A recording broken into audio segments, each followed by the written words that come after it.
আমরা শুরু করছি পার্টস অফ স্পিচের পার্ট 21। তো আমরা ইতিমধ্যে পার্টস অফ স্পিচের কিন্তু 1 থেকে 20 পর্যন্ত অলরেডি শেষ করেছি। তো আসলে পার্টগুলো একটু বেশি করার কারণটা হচ্ছে একটাই, যাতে আমরা সব বিষয়গুলো আমরা খুব ভালোভাবে এবং নখদর্পণে আমরা এই বিষয়গুলো কী করতে পারি, বুঝতে পারি। তো তারই পরিপ্রেক্ষিতে কিন্তু আমরা এতগুলো আমরা পার্ট করছি, যাতে সবাই আমরা ইজিলি এই বিষয়গুলো আমরা কি করতে পারি, মানে খুব ইজিলি এবং সুন্দরভাবে আমরা বুঝতে পারি।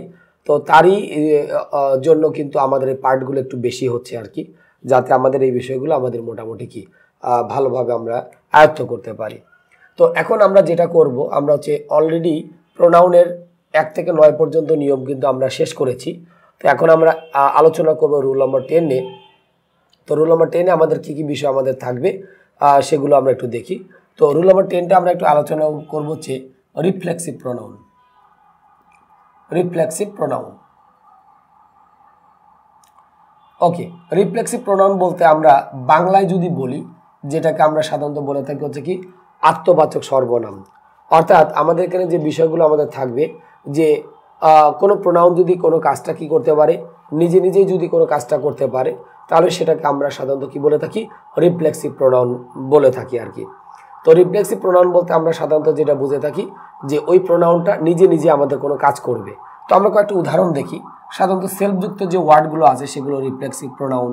যেমন আমরা এখানে বলতে পারি মাই সেলফ, এরপর আমরা বলতে পারি হিমসেলফ, হিমসেলফ। এরপর আমরা বলতে পারি ইয়োরস। যদি আমরা দে বলি তাহলে কিন্তু আমাদের কিন্তু বলতে হবে কি দেম সেলফস। একটু আমরা খেয়াল করব, আমরা কিন্তু এখানে সেলফ লিখিনি, আমরা কিন্তু এখানে কি লিখছি সেলফস, কারণ দেম সেলফ মানে কিন্তু একজন না, অনেকজন। এরপর আমরা বলতে পারি কি আওয়ার সেলফস, ওকে। তাহলে এই বিষয়গুলো কিন্তু আমাদের একটু মনে রাখতে হবে, যে সেলফের সাথে যখন আমরা এর প্লুরাল ফর্মটা করব তখন কিন্তু সেলফসটাকে ইউজ করতে হবে। যেমন মাইসেলফ যখন বলেছিলাম তখন কয়জন ছিল, একজন। হিমসেলফ কয়জন, একজন। বিধায় আমি কিন্তু তার সাথে সিঙ্গুলার ফর্মটা সেলফ ইউজ করেছি। বাট যখন আমরা প্লুরালটাকে ইউজ করব তখন সেলফেরও কিন্তু কি করতে হবে, প্লুরাল ফর্ম ইউজ করতে হবে। তাহলে এই রিফ্লেক্সিভ প্রোনাউনগুলো আমাদের সাধারণত কোনো কিছু করার ক্ষেত্রে আমরা সাধারণত করে থাকি। যেমন আমাদের কিছু ওয়ার্ড আছে, যেমন যদি কেউ যদি কোনো কাজ নিজে নিজে করতে পারে, যেমন আমরা এখানে লিখলাম হচ্ছে হার্ট, কাউকে হচ্ছে আঘাত করা, তারপর হচ্ছে ব্লেম। এরপর আমরা যদি লিখি প্রডিউস, তারপর আমরা লিখলাম হচ্ছে কি রিপ্রডিউস। তাহলে এই যে ওয়ার্ডগুলো, এই ওয়ার্ডগুলো হচ্ছে আমাদের কি, যে এইগুলো থাকলে আমরা সাধারণত কি করে থাকি, রিফ্লেক্সিভ প্রোনাউনটা ইউজ করে থাকি। মানে এই ভার্বগুলোর পরে আমাদের হচ্ছে কি, যদি কোনো প্রোনাউনটাকে ইউজ করতে হয় তাহলে তখন আমরা সেক্ষেত্রে কাজ ইউজ করে থাকি, রিফ্লেক্সিভ প্রোনাউন ইউজ করতে পারি। তাহলে এই যে আমাদের ওয়ার্ডগুলো, এগুলোর ক্ষেত্রে আমাদের সবসময় বেসিক্যালি কি মানে রিফ্লেক্সিভ প্রোনাউনটা ইউজ করতে হবে। তাহলে এই ভার্বগুলো যদি আমরা একটু দেখে নেই, তাহলে আমরা বুঝতে পারবো যে এদের পর আমাদের যদি কোনো প্রোনাউন আসে তাহলে আমরা আলটিমেটলি কোন ফর্ম ইউজ করবো, রিফ্লেক্সিভ প্রোনাউন ইউজ করবো। আর কাজটা কিন্তু নিজে নিজে হবে। যেমন আমি এখানে লিখলাম হি হার্টস, এখানে আমরা কি লিখলাম হিমসেলফ। তাহলে সে নিজে নিজেকে কি করছে, আঘাত করছে। তাহলে কাজটা কিন্তু সে নিজে নিজে করছে, বিধায় কিন্তু আমরা এখানে কি দিয়েছি, হিমসেলফ, ওকে। তাহলে আমাদের হার্ট, এই যে ভার্বটা, সে নিজে নিজেকে আঘাত করছে, বিধায় আমরা এখানে কি লিখছি, হিমসেলফটাকে আমরা মূলত ইউজ করেছি। তাহলে এই যে ওয়ার্ডগুলো আমরা এখানে লিখলাম, এই ওয়ার্ডগুলোর পরে আমাদের যদি কোনো প্রোনাউন আমরা ইউজ করতে চাই তাহলে বেসিক্যালি আমরা কি ইউজ করব, রিফ্লেক্সিভ প্রোনাউন ইউজ করব। আবার যদি আমরা উদাহরণ লিখি এরকমভাবে, they have nothing, they have nothing to do, তাদের করার কিছুই ছিল না। এরপর লিখলাম কি বাট ব্লেম, ব্লেম মানে হচ্ছে আমাদের কি দোষারোপ করা। বাট ব্লেম আমি কিন্তু ডিরেক্ট লিখে দিই দেম সেলফস। তাহলে আমি এখানে কি লিখে দিলাম, দেম সেলফস। তাহলে তাদের করার কিছুই ছিল না, কিন্তু তারা তাদেরকে কি করছে, দোষারোপ করছে। তার মানে নিজেরাই কিন্তু কি করছে, তারা নিজেরাই কিন্তু দোষারোপ করেছে।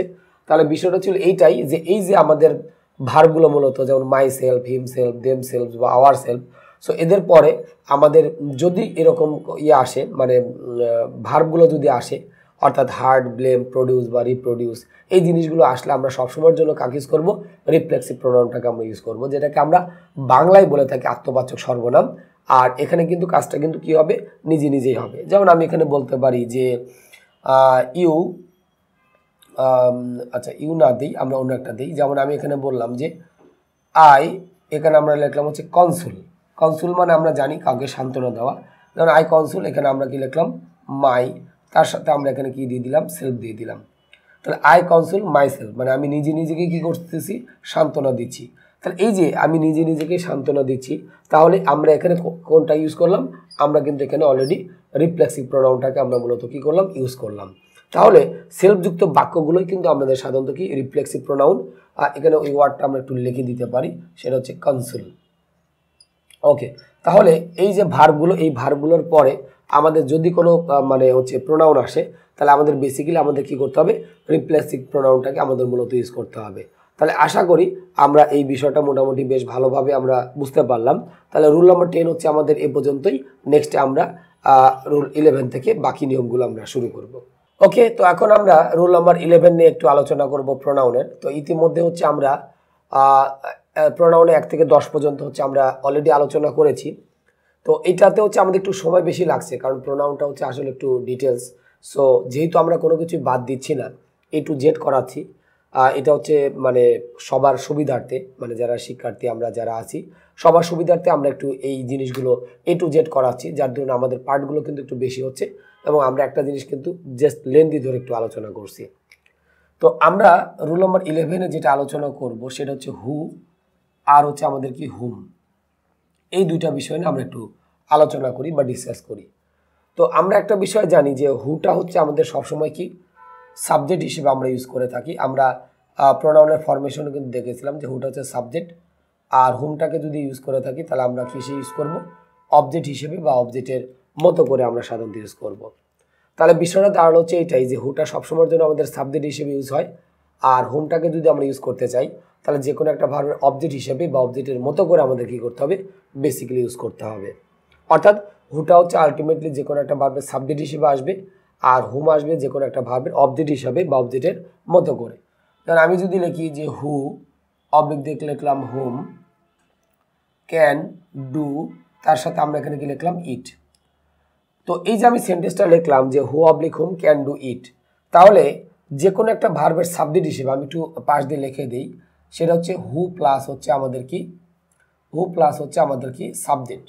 তার মানে হুটাকে ইউজ করতে হবে যে কোনো একটা ভার্বের কি হিসাবে, সাবজেক্ট হিসাবে, আর হুম প্লাস হচ্ছে আমাদের কি অবজেক্ট, কারণ হুমটাকে আমরা ইউজ করব কি যে কোনো একটা ভার্বের অবজেক্ট হিসাবে বা অবজেক্টের মতো করে। তো আমি এটা পাশ দিয়ে লিখে রাখলাম যাতে আমাদের এটা দেখলে মোটামুটি আমাদের একটু বুঝতে কি হয়, সুবিধা হয়। তাহলে আমি যেটা বলছিলাম যে হুটা হচ্ছে যে কোনো একটা ভার্বের সাবজেক্ট হিসেবে ইউজ হবে, আর হুমটাকে আমরা ইউজ করবো যে কোনো একটা ভার্বের অবজেক্ট হিসেবে বা অবজেক্টের মতো করে। তাহলে আমরা যদি একটু খেয়াল করি, এই সেন্টেন্সে ক্যান ডুটা হচ্ছে আমাদের কি ভার্ব, আর ইট যেটা দেওয়া আছে এটা হচ্ছে আমাদের কি অবজেক্ট। তাহলে এই সেন্টেন্সে ভার্ব আছে, অবজেক্ট আছে, তাহলে কি নাই, সাবজেক্ট নাই। তাহলে সাবজেক্টের মতো করে আমরা এখানে কাকে ইউজ করছি, হুম ও হুটাকে ইউজ করছি, কারণ আমরা জানি যে হুটা হচ্ছে কিন্তু যে কোনো একটা ভার্বের সাবজেক্ট হিসেবে আমাদের ইউজ করতে হবে। আর পরেরটাতে যদি আমরা লিখি হু অবলিক হুম, এরপরে যদি লিখি ডু দে, এরপরে আমরা এখানে কি লিখলাম ওয়ান্ট। তাহলে একটু যদি খেয়াল করি যে who oblique whom do they want, তাহলে দেখা যাচ্ছে যে আমাদের এই সেন্টেন্সে দেটা হচ্ছে সাবজেক্ট, ওয়ান্ট হচ্ছে কি ভার্ব। তাহলে এই সেন্টেন্সে সাবজেক্ট আছে, ভার্ব আছে, তাহলে কি নাই, অবজেক্ট নাই। তাহলে অবজেক্টের মতো করে আমরা কাগজ করব, হুমটাকে আমরা ইউজ করব। তাহলে আমরা এখানে যে জিনিসটা দেখলাম যে হুটাকে আমরা সবসময় যে কোনো একটা ভার্বের সাবজেক্ট হিসেবে আমরা ইউজ করব, আর হুমটাকে আমরা ইউজ করব যে কোনো একটা ভার্বের অবজেক্ট হিসাবে বা অবজেক্টের মতো করে। আমাদের কিন্তু সবসময় এইভাবে কিন্তু মূলত ইউজ করতে হবে। তো এত সোজা আমাদের হয়তো পরীক্ষাতে নাও আসতে পারে। তো আমরা যেটা দেখেছিলাম যে কোনো একটা ভার্বের সাবজেক্ট হিসেবে শুধুমাত্র হু হয়, আর যে কোনো একটা ভার্বের অবজেক্ট হিসাবে বা অবজেক্টের মতো করে আমরা কাগজ করে থাকি, হুমটাকে আমরা ইউজ করে থাকি। তাহলে আমরা আশা করি এই বিষয়টা কিন্তু মোটামুটি বুঝতে পেরেছি। তাহলে এখন আমরা যদি একটু লিখি যে এক্সেপশন আমাদের যদি থাকে আর কি, যে যদি কোনো ভার্বের সাথে, যদি আমাদের কি কোনো ভার্বের সাথে, এরপর আমরা কি লিখলাম হু অবলিক হুম, হ্যাঁ হু অবলিক হুমকে ইউজ করতে হয়, তাহলে সবসময়, তাহলে আমাদের কি সবসময় হুকে ইউজ করতে হবে, মানে প্রথমটা হুকে ইউজ করতে হবে। তাহলে আমি আবার একটু যদি একটু রিভিউ করি, যদি কোনো ভার্বের সাথে হু বা হুম কি ইউজ করতে হয় তাহলে সবসময় আমাদের কাগজ করতে হবে হু কি ইউজ করতে হবে, মানে প্রথম যেটা আমরা লিখেছি সেইটাই। এখন লিখব কিন্তু, এর পরের সাথে আমি যদি লিখি কিন্তু যদি কোনো নাউন অবলিক হচ্ছে কি প্রোনাউনের সাথে, নাউন অবলিক হচ্ছে আমাদের কি প্রোনাউনের সাথে, প্রোনাউনের সাথে হু অবলিক হচ্ছে হুমকে ইউজ করতে হয় তাহলে আগে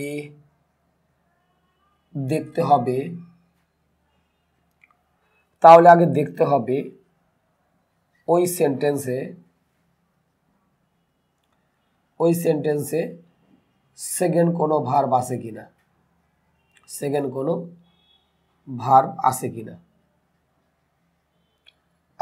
কিনা, ওকে। এরপর লিখব যদি সেকেন্ড ভার্ব থাকে তাহলে হু মানে প্রথমটা, আর এর সাথে লিখব আর সেকেন্ড ভার্ব না থাকলে কি হবে হুম হবে, আর সেকেন্ড ভার্ব না থাকলে আমাদের কাগজ করতে হবে হুম হবে, ওকে। তাহলে আমরা কিন্তু এই বিষয়টা কিন্তু মোটামুটি বুঝতে পারলাম যে আমাদের যদি কোনো ভার্বের সাথে আমাদের কাগজ করতে হয় হু বা হুমকে ইউজ করতে হয় তাহলে সবসময় আমরা কাগজ করব হুটাকে ইউজ করব মানে প্রথমটা। এরপর করে লিখছি কিন্তু যদি কোনো নাউন বা প্রোনাউনের সাথে আমাদের কাগজ করতে হয় হু বা হুমকে ইউজ করতে হয় তাহলে আগে দেখতে হবে ওই সেন্টেন্সে সেকেন্ড কোনো ভার্ব আছে কিনা। এরপর করে কিন্তু বলছি যদি সেকেন্ড ভার্ব থাকে তাহলে আমরা কাগজ করব হু, আর সেকেন্ড ভার্ব যদি না থাকে তাহলে আমরা কাগজ করব হুমটাকে ইউজ করব। কিন্তু ভার্বের সাথে কিন্তু অ্যাকচুয়ালি আমরা কাগজ করে থাকি হুটাকেই আমরা কিন্তু মূলত ম্যাক্সিমাম ক্ষেত্রে ইউজ করে থাকি। এখন আমরা অনেকগুলো ভার্বের সাথে পরিচিত, যেমন আমরা বলতে পারি transitive verb, intransitive verb, finite verb, non finite verb, but এখানে আমরা একটা জিনিস পেলাম সেটা হচ্ছে আমাদের কি সেকেন্ড ভার্ব। তাহলে সেকেন্ড ভার্ব জিনিসটা কি আমাদের একটু আমাদের জানতে হবে। তাহলে আমরা এখন লিখতে পারি যে ভার্বের সাবজেক্ট থাকবে না, যে ভার্বের হচ্ছে আমাদের কি সাবজেক্ট থাকবে না সেটাই সেকেন্ড ভার্ব, সেটাই আমরা এখানে কি বলবো সেকেন্ড ভার্ব। তাহলে আমরা কিন্তু সেকেন্ড ভার্বের সংজ্ঞাটা কিন্তু অলরেডি আমরা এখানে লিখে ফেলেছি, যে ভার্বের সাবজেক্ট থাকবে না সেটাকে আমরা কি বলবো সেকেন্ড ভার্ব। তার মানে যদি এমন হয় যে আমাদের সেন্টেন্সে এমন একটা ভার্ব দেওয়া আছে যে ভার্বের কি দেওয়া নাই সাবজেক্ট দেওয়া নাই, দ্যাটস ওইটাকে আমরা কি বলবো সেকেন্ড ভার্ব। আর সেকেন্ড ভার্ব চেনাটা ওই কারণে দরকার যে যদি আমাদের সেন্টেন্সে সেকেন্ড ভার্ব থাকে তাহলে আমরা কাগজ করব হু, আর যদি সেন্টেন্সের সেকেন্ড যদি কোনো ভার্ব না যদি দেওয়া থাকে তাহলে আমরা সেখানে কাগজ করব হুমটাকে আমরা ইউজ করব। তো এখন আমরা উদাহরণটা আমরা একটু শুরু করব। তো আমরা যেটা বলছিলাম যে ভার্বের সাবজেক্ট থাকবে না, যে ভার্বের আমাদের হচ্ছে কি সাবজেক্ট থাকবে না সেটাই সেকেন্ড ভার্ব, সেটা হচ্ছে আমাদের কি সেকেন্ড ভার্ব। তাহলে আমরা এই বিষয়টা কিন্তু আমরা মোটামুটি বুঝতে পারলাম যে ভার্বের সাবজেক্ট থাকবে না সেটাকে আমরা কি বলবো সেকেন্ড ভার্ব। কারণ আমরা অনেক ভার্বের সাথে পরিচিত, যেমন transitive verb, intransitive verb, finite verb, non finite verb. But যদি এরকম হয় যে সেন্টেন্সে আমরা এমন একটা ভার্ব পেয়েছি যে ভার্বের অলরেডি কি নাই সাবজেক্ট নাই, সেটাকে আমরা কি বলবো সেকেন্ড ভার্ব। তো সেকেন্ড ভার্ব যদি থাকে তাহলে আমরা কাগজ করব হু, আর যদি সেকেন্ড ভার্ব যদি না থাকে তাহলে আমরা কাগজ করব হুমটাকে ইউজ করব। তাহলে আমরা উদাহরণ দিই, যেমন এখানে লিখলাম যে আই স দ্য ম্যান, এরপর আমরা লিখলাম হু অবলিক দিয়ে আমরা কি লিখলাম হুম, এরপর আমরা কি লিখলাম ওয়াজ, তার সাথে আমরা এখানে কি লিখেছি হেয়ার। তো একটু যদি খেয়াল করি I saw the man who oblique hmm was hair. এখন আমরা এই সেন্টেন্সের বিশ্লেষণটা করি। তাহলে আমাদের এখানে সটা হচ্ছে একটা ভার্ব, আমরা একটা ভার্ব পেলাম, এই ভার্বের সাবজেক্ট আমরা পেয়েছি আই। আবার এই সেন্টেন্সে ওয়াজ কিন্তু একটা ভার্ব, এই ভার্বের কিন্তু কি নাই সাবজেক্ট নাই। যেমন আমাদের শর্ট সাবজেক্ট আমরা এখানে কি পেয়েছিলাম আই, কিন্তু আমরা ওয়াজের কিন্তু কি পাচ্ছি না সাবজেক্ট পাচ্ছি না। তাহলে যে ভার্বের সাবজেক্ট থাকবে না সেটাকে আমরা কি বলবো সেকেন্ড ভার্ব। তাহলে অলরেডি কিন্তু আমরা সেন্টেন্সে কিন্তু কি পেয়ে গেছি সেকেন্ড ভার্ব পেয়ে গেছি, বিধে আমরা কাগজ করব হু। তাহলে আমাদের মনে রাখার বিষয়টা হচ্ছে এইটাই যে যদি আমাদের সেন্টেন্সে সেকেন্ড ভার্ব থাকে তাহলে আমরা সবসময়ের জন্য কাজ করব হুটাকে হচ্ছে আমরা মূলত ইউজ করব। আর যদি আমরা আরেকটা সেন্টেন্স লিখি এরকম যে আই স দ্য ম্যান, এরপরে কি লিখলাম হু অবলিক হুম, তারপর আমরা লিখলাম আই, তার সাথে আমরা এখানে কি লিখলাম নিউ। তো একটু যদি দেখি যে I saw the man who oblique hmm I knew, তাহলে দেখা যাচ্ছে শর্ট সাবজেক্ট আমরা কি পেয়েছি আই, বাট নিউয়ের সাবজেক্টেও আমরা কি পেয়েছি আই। তার মানে এখানে দুটো সাবজেক্ট ছিল, দুটো ভার্বেরই কিন্তু আমাদের কি দেওয়া আছে আলটিমেটলি কিন্তু সাবজেক্ট দেওয়া আছে। তার মানে এখানে কিন্তু সেকেন্ড কিন্তু কোনো ভার্ব কিন্তু নাই, মানে আমরা এখানে এমন কোনো ভার্ব পাই নেই যার সাবজেক্ট কিন্তু নাই। তাহলে দুটো ভার্ব আছে, দুটো ভার্বেরই কি দেওয়া আছে সাবজেক্ট দেওয়া আছে, বিধে আমরা এখানে কাগজ করব আমরা ইউজ করব হুমটাকে ইউজ করব। কারণ আমরা কিন্তু একটা কথা বলেছিলাম যে যদি সেন্টেন্সের সেকেন্ড যদি কোনো ভার্ব না থাকে তাহলে আমাদের অবশ্যই আমাদের কাগজ করতে হবে হুমটাকে ইউজ করতে হবে। এখন এই দুইটা সেন্টেন্স মিলাই যদি আমরা লিখি যে আই স দ্য, এরপরে লিখলাম ম্যান, এরপর আমরা কি লিখলাম হু অবলিক হুম, আই নিউ, এর সাথে আমরা কি লিখবো লুকড কনফিডেন্ট, লুক, তার সাথে আমরা এখানে কি লিখলাম কনফিডেন্ট। তাহলে একটু যদি খেয়াল করি যে আমাদের এই সেন্টেন্সে কিন্তু তিনটা ভার্ব অলরেডি দেওয়া আছে। যেমন একটা ভার্ব হচ্ছে স, তারপরে কি দেওয়া আছে নিউ, তারপরে আমাদের কি দেওয়া আছে লুকড। তো অনেকে বলতে পারে সটা ফার্স্টে দেওয়া আছে এটা ফার্স্ট ভার্ব, তারপরে নিউ দেওয়া আছে এটা সেকেন্ড ভার্ব, তারপর লুক দেওয়া আছে এটা থার্ড ভার্ব। এমনটা কিন্তু না, কারণ থার্ড ভার্ব বলে কিন্তু আমাদের কিন্তু তেমন কিছু নেই। তাহলে আমাদের তিনটা ভার্ব আমরা পেয়েছি, তিনটা ভার্বের ভিতরে প্রথম যে ভার্বটা ছিল স, এটার সাবজেক্ট আমরা পেয়েছি আই, নিউয়ের সাবজেক্টও আমরা পেয়েছি হচ্ছে কি আই, বাট এরপরে আমাদের যেটা দেওয়া আছে লুকড, এই ভার্বের কিন্তু আমাদের কি দেওয়া নাই সাবজেক্ট দেওয়া নাই। দুটো ভার্বের মানে তিনটা ভার্বের ভিতরে দুটো ভার্বের আমরা সাবজেক্ট পেয়েছি, কিন্তু আমরা লুকটের কিন্তু আমরা কি পাইনি সাবজেক্ট কিন্তু পাইনি। তাহলে এই লুকটাকে আমরা এখানে কি বলবো, আমরা এখানে বলবো হচ্ছে কি সেকেন্ড ভার্ব। তাহলে যেহেতু লুকটা হচ্ছে আমাদের সেকেন্ড ভার্ব, সো এই কারণে আমাদের কাজ করতে হবে হুটাকে ইউজ করতে হবে। সেকেন্ড ভার্ব হচ্ছে সেইটাই যে ভার্বের আমাদের কি থাকবে না সাবজেক্ট থাকবে না। তো সেকেন্ড ভার্বটা আমাদের শুরুতেও থাকতে পারে, মাঝেও থাকতে পারে, আবার কিন্তু কি শেষের দিকেও থাকতে পারে। এর মানে এটা না যে আমাদের 3 নম্বর পজিশনে এটা থাকতে হবে বা 2 নম্বর পজিশনে থাকতে হবে, এমনটা কিন্তু না। আমরা যখনই দেখব যে আমাদের সেন্টেন্স হয়তো অনেকগুলো ভার্ব আছে, বাট যে কোনো একটা ভার্বের আমরা কি পাইনি সাবজেক্ট পাইনি, তখন ওইটাকে আমরা কি বলছি সেকেন্ড ভার্ব। তাহলে সেকেন্ড ভার্ব থাকলে আমরা কাগজ করব হু, আর যদি সেকেন্ড ভার্ব যদি আমাদের না থাকে তাহলে আমরা কাগজ করব হুমটাকে আমরা ইউজ করব। তো আমরা আরও দু একটা উদাহরণ দেখি, তাহলে আমাদের একটু বুঝতে সুবিধা হবে। যেমন আমি হয়তো বললাম যে দে টোল্ড দ্য ম্যান, এরপরে যদি আমরা লিখি হু অবলিক হচ্ছে হোম,